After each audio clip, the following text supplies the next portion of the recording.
Começou o conclave mais global da história da Igreja Católica. 133 cardeais estão reunidos na Capela Sistina, no Vaticano, para escolher o novo Papa. Nomes como Luiz Tagle, das Filipinas, e Peter Turkson, de Gana, que poderá ser o primeiro Papa negro e africano da história, estão entre os favoritos para substituir Francisco.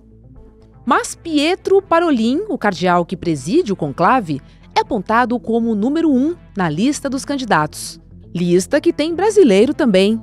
Dom Sérgio da Rocha, um cardeal de perfil discreto. Independentemente do nome do novo escolhido, o desafio do novo Papa será grande.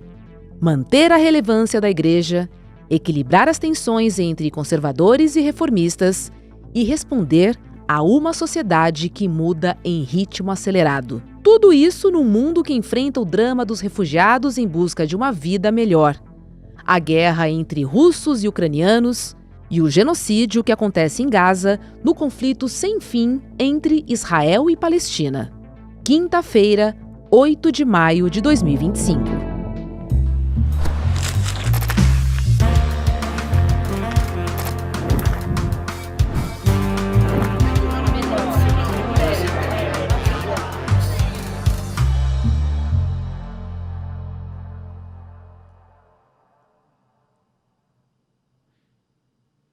Olá, seja muito bem-vinda, seja bem-vindo ao Em Detalhes.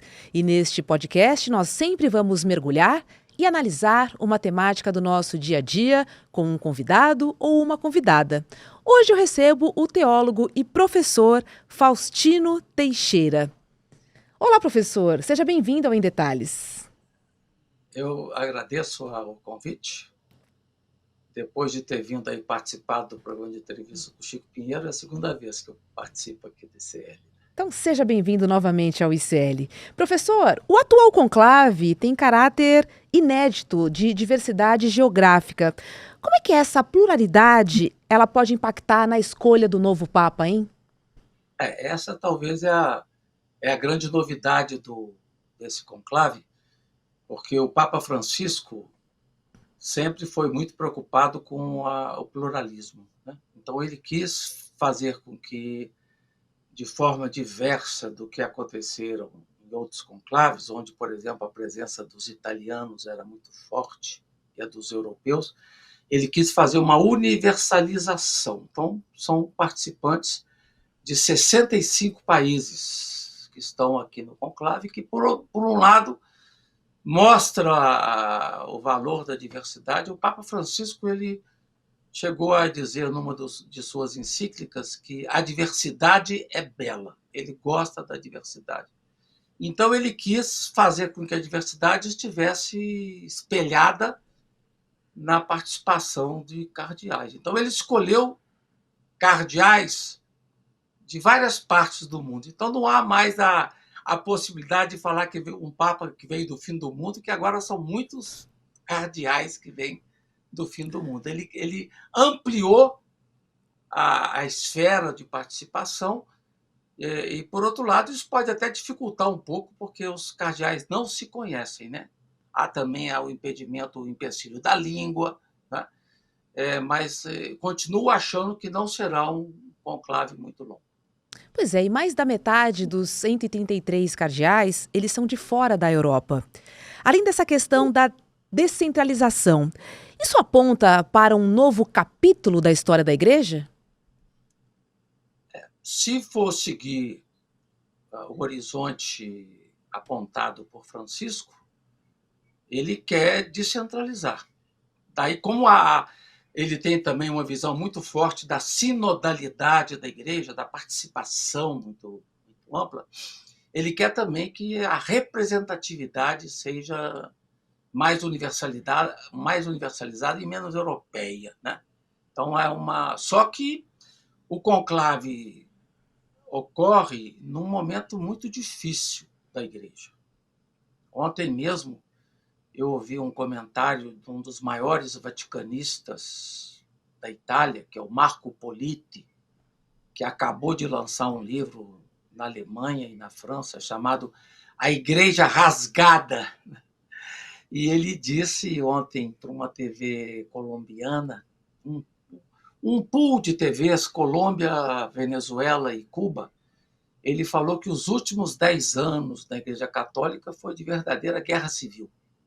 Então, não há um ambiente tão benigno no conclave, porque o Papa Francisco viveu o seu pontificado num clima de muita crítica à sua atuação. Para um cardeal virar o Papa da Igreja, ele precisa de 2/3 dos votos, ou seja, 89 votos. E pode acontecer até 4 votações por dia, né, professor?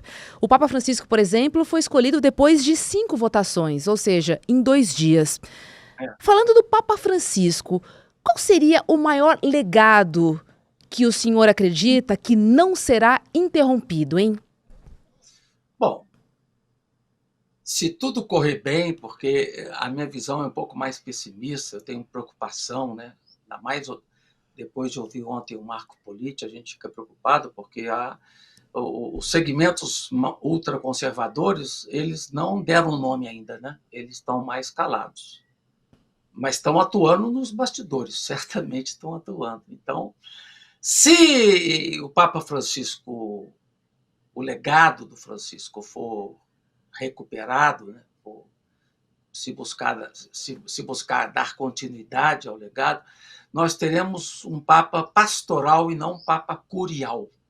Então, não vai ser um Papa da Cúria Romana, um Papa mais voltado para as questões internas da Igreja, mas um Papa que se abre ao mundo, né? Repetindo aquela imagem do Papa Francisco, uma igreja em saída, disposta a acolher os refugiados, a acolher os imigrantes, disposta a ouvir as dores do nosso tempo, toda a questão das guerras, que são tremendas. Você ter uma ideia, o Papa Francisco ligava todos os dias para Gaza, e um dos cardeais que está concorrendo é um cardeal, é o patriarca de Jerusalém, o Pizzaballa, que tem um papel fundamental nessa temática tensa de Palestina e Israel. Então, se for ouvido os clamores do Francisco, nós teremos um Papa de ação pastoral. Só que existem problemas internos da Igreja que são muito complicados, como a questão do diálogo da Igreja com os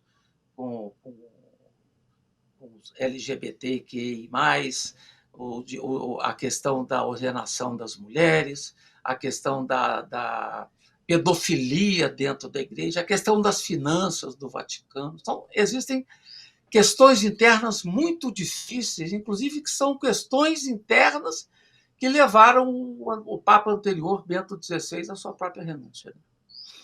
Esse novo Papa, ele deve ter uma escuta muito atenciosa, principalmente quando a gente fala entre conservadores e progressistas. Talvez um moderado fosse um bom caminho? Eu acho que quem vai levar vai ser um moderado. Uhum. É até possível que você tenha uma brecha aí de, por exemplo, o cardeal de Bolonha, que é o Zuppi, que é extremamente aberto, conseguir o caneco. Né? Mas a tendência é de um moderado pastoral, não um moderado curial. Por exemplo, Parolin, que todo mundo fala que tem muita chance, eu acho que ele não tem chance, porque ele não tem experiência pastoral, Parolin, da Itália, e também nos últimos tempos ele andou conflitando com o Papa Francisco também. Queria trazer o nome de 2 cardeais, do Luiz Tagle e do Peter Turkson, né, que são nomes aí fortes de fora da Europa, né? O senhor acha que eles têm chances?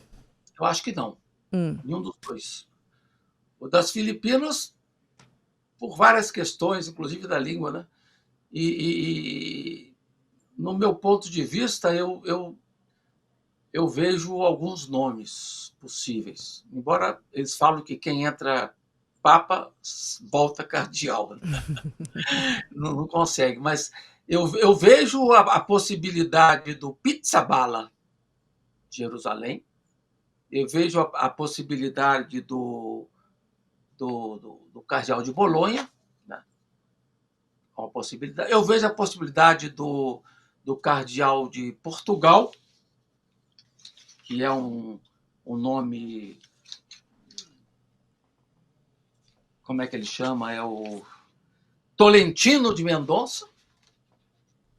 Vejo também a possibilidade do cardeal de Marsella,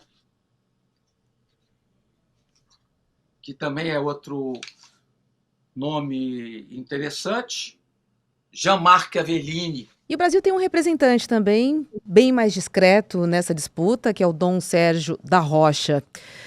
De qualquer maneira, qual seria o peso simbólico e político de um Papa brasileiro, se por acaso tivéssemos, contrariando aí todas as estatísticas, digamos assim? Eu acho difícil que escolha um Papa brasileiro depois de ter escolhido um Papa argentino. Argentino. É difícil ter dois papas vindo da América Latina nesse momento histórico, né? Eu, por exemplo, teria um nome importante do cardeal do Peru, que é discípulo do teólogo da libertação, Gustavo Gutiérrez. Carlos Castilho é outro nome importante, mas também, em função dessa questão da América Latina, eu acho mais difícil, nesse momento, um cardeal da América Latina, acho difícil um cardeal dos Estados Unidos, acho difícil um cardeal da França, porque tem também toda a polêmica anterior de Avignon, do antipapa, né? Eles não vão querer chamar, há uma tensão aí com a França. Possivelmente seja ou um cardeal da Ásia ou um cardeal italiano. Pois Eu é, não vejo. Eu gostaria até muito que pudesse ser o cardeal de Manaus, que tem toda essa temática dos índios, a questão da terra, que trabalhou em São Félix do Araguaia, tem uma sensibilidade pastoral muito grande, mas eu não vejo ainda com muita clareza a possibilidade de escolha de um brasileiro, não. E a maioria dos cardeais brasileiros são mais para conservadores do que para abertos para a linha pastoral, que é o caso, por exemplo, do cardeal do Rio, de Brasília, de São Paulo. Não são cardeais tão afinados com Francisco, não. agora, falando em América Latina, eu trouxe um dado aqui que a igreja perdeu cerca de 10% dos fiéis católicos nas últimas décadas. Pensando já na escolha do novo Papa, aliado ao fato de que a Igreja Católica cresceu bastante na Ásia e na África, talvez não fosse um momento de estar mais próximo, de ter um representante máximo desses países para fomentar ainda mais a Igreja por lá? Porque o que a gente percebe no âmbito mundial são dois crescimentos fortes. De um lado, o Islã, que é hoje a maior religião do mundo, né? Se comparar com o catolicismo, o Islã já ultrapassou o catolicismo. O Islã não ultrapassou ainda o cristianismo, mas o catolicismo já. E o esplendoroso crescimento dos evangélicos pentecostais na América Latina e no mundo, né? Então, realmente há um processo de sangramento de fiéis católicos que vão seja para o Islã, seja para os evangélicos pentecostais, porque a Igreja Católica vive uma crise interna. O Papa Francisco, ele freou essa crise, né? Pelo seu carisma, pela sua generosidade, seu toque pastoral. Então, ele camuflou um pouco a crise real que vive a Igreja Católica, que em muitas partes da Europa as catedrais estão vazias, a participação é mínima. Só os velhos estão na igreja, não há um apelo para a juventude. As celebrações são chatas, são desadaptadas. O Papa Francisco fez diversas críticas à formação precária dos pastores, dos padres católicos e bispos católicos, que não conseguem corresponder à expectativa dos fiéis. Então, um Papa que caminhe na linha do Papa Francisco pode ser um elemento a mais para essa desaceleração da queda do catolicismo. Por exemplo, se o catolicismo está crescendo na África, que é uma verdade, mas a igreja africana é muito conservadora. A igreja asiática é mais aberta que a igreja africana. A igreja na América Latina também é muito conservadora. Foi o tempo que a teologia da libertação ganhava lugar nas conferências de bispos da América Latina. Hoje a teologia da libertação está excluída para a periferia, entende? E o Papa Francisco abriu espaço para esses segmentos. Ele abriu espaço para a teologia da libertação, abriu espaço para as experiências pastorais mais abertas, abriu espaço para as mulheres, né? Então, abriu uma sensibilidade também forte para todo mundo da diversidade, né? Isso é que a gente espera, mas há uma resistência muito forte, potente, agressiva de segmentos conservadores contra uma continuidade da linha de Francisco. Professor, o senhor acredita que esse novo Papa tem uma função mais importante em relação à própria Igreja, ou seja, as questões internas que a Igreja precisa enfrentar, ou as questões em que o mundo de hoje está enfrentando? O que pesaria mais na escolha de um Papa? Por exemplo, o que mais marcou? Se você perguntar para qualquer pessoa, qual que é o grande traço do Papa Francisco? Foi a grande preocupação com a terra. A grande encíclica do Papa Francisco foi a encíclica Laudato Si, a encíclica que lidou com a questão da terra, né? O Papa Francisco começa dizendo lá na encíclica: nós somos terra, e o que marca nossa perspectiva é interrelacionarmos, dialogarmos, não só com cristãos, tem que ampliar o diálogo para as outras religiões, para as outras espiritualidades, para as outras visões de mundo. Ele saiu um pouco da igrejinha, né, do território da igrejinha, e se lançou para o mundo. Eu acho que a igreja tem que estar com os braços abertos para o mundo, na linha bem forte do que foi o desafio do Concílio Vaticano II, que aconteceu entre 1962 e 1965, que foi a primeira manifestação de uma abertura da igreja para o mundo moderno. Isso sem deixar de se preocupar com as questões internas. Mas eu acho que o desafio mais fundamental é da igreja poder continuar sendo uma luz sobre o mundo, né? Você vê o papel do Francisco na defesa contra as guerras, agora na defesa dos palestinos, é muito forte. O Papa que ligava cada dia para Gaza para saber. Tanto é que o único líder mundial que deixou de solidarizar-se com a morte de Francisco foi o Netanyahu, de Israel. Você vê, eu acho que a atuação do Papa tem que ser na linha de ser um grande líder espiritual do mundo inteiro, não só fechado no espaço interno da igreja. Agora, sem sombra de dúvidas que esse novo Papa vai precisar de um apoio interno muito grande. Como é que se divide hoje a Igreja em relação ao suporte do novo Papa? Nós temos mais conservadores ou progressistas?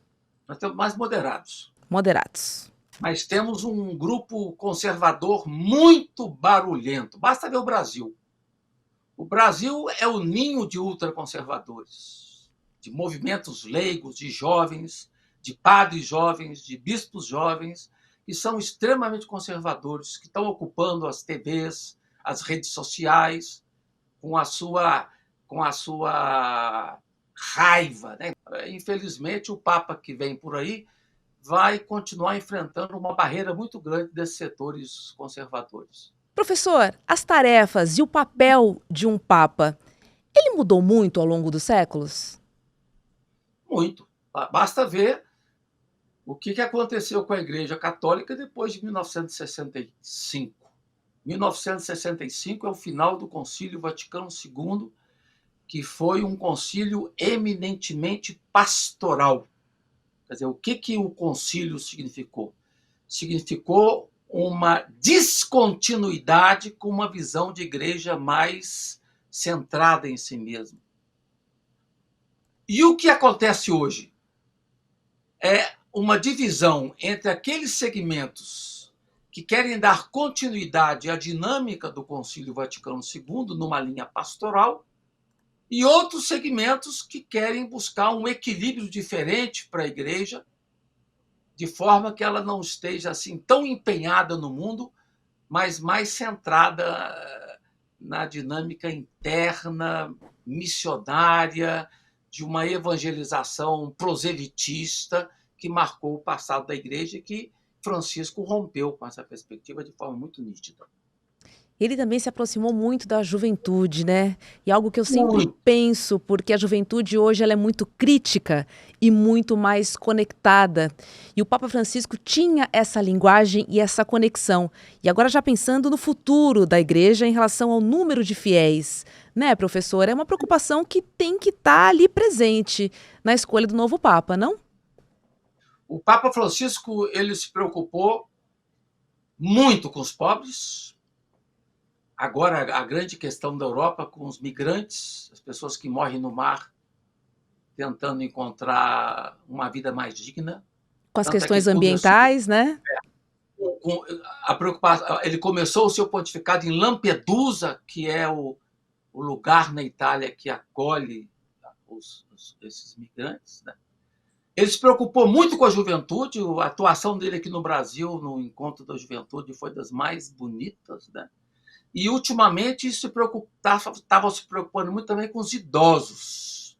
Nós, no Brasil, em 2050, teremos quase que um terço da população acima de 60 anos.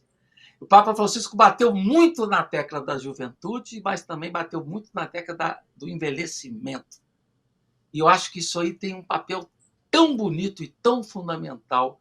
E a gente pode, talvez, entender qual que é a vocação que o Papa Francisco deixou para a Igreja na leitura das reflexões que o Papa fez e que foram expressas na Via Crucis, na Sexta-feira Santa. Se a gente olhar lá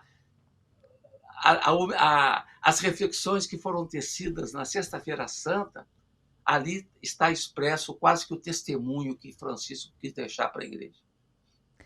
Eu me lembro também de um Papa acolhedor, um Papa que tinha uma simplicidade, né, durante toda a sua vida, inclusive na sua morte. Politicamente falando, professor, o que esse novo Papa precisa ter para continuar dialogando com a esquerda e com a extrema-direita? Ou com a extrema-esquerda e a extrema-direita? Primeira coisa, tem que ser um Papa capaz de ouvir as demandas do tempo. Né? Tem que ser um Papa capaz de ouvir os sinais do tempo. Tem que estar atento ao que acontece, não só dentro da Igreja, ao que acontece no mundo.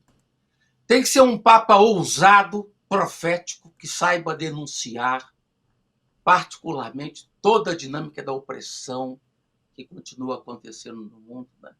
Tem que ser um Papa que continue a lutar em favor da paz. Eu acho que esse é um dos desafios mais fundamentais, né?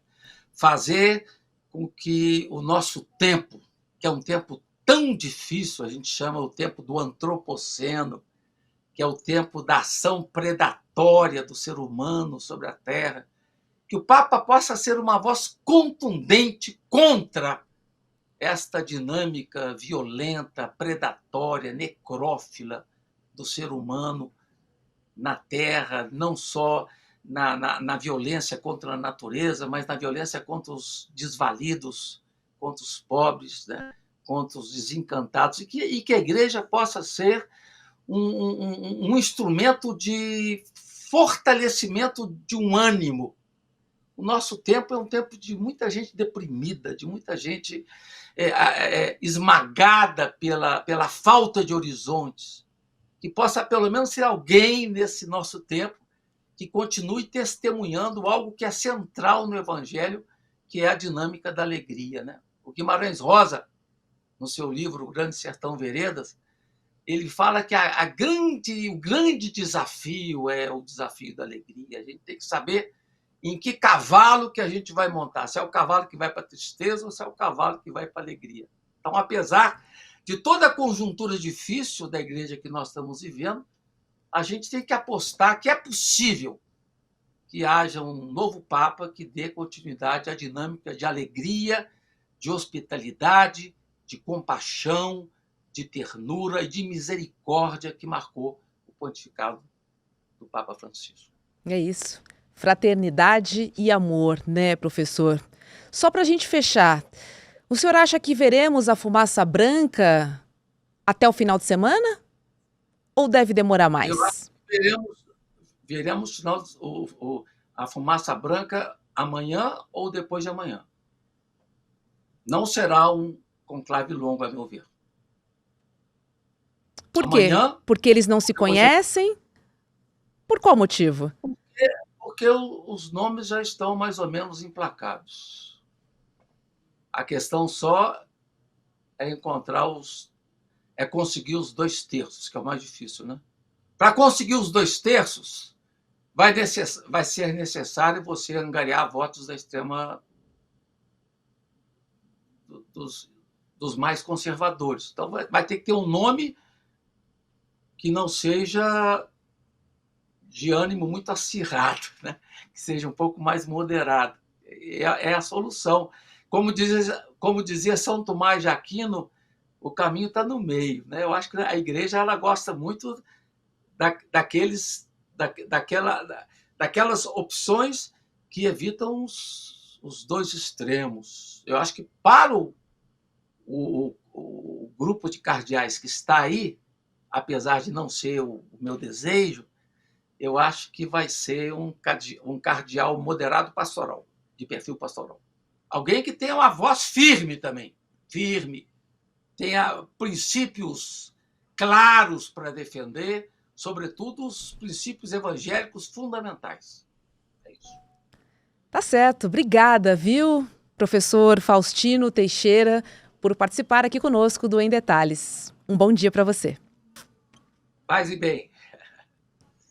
Olha, muita gente pediu e agora estão abertas as matrículas da segunda turma do curso de pós-graduação 2CL em parceria com a FESP São Paulo.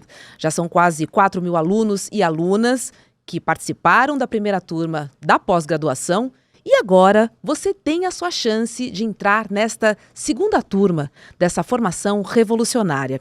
E para isso, nós preparamos uma super aula magna para você ficar por dentro de todos os detalhes desse curso, conhecer os professores dessa pós-graduação. E quem vai estar conosco tirando todas as dúvidas é o sociólogo Gessé Souza, autor de best-sellers como A Elite do Atraso e o último, muito comentado, um livro incrível, aliás, que é O Pobre de Direita. A aula magna se chama Por que as elites odeiam o povo brasileiro? Boa pergunta, né?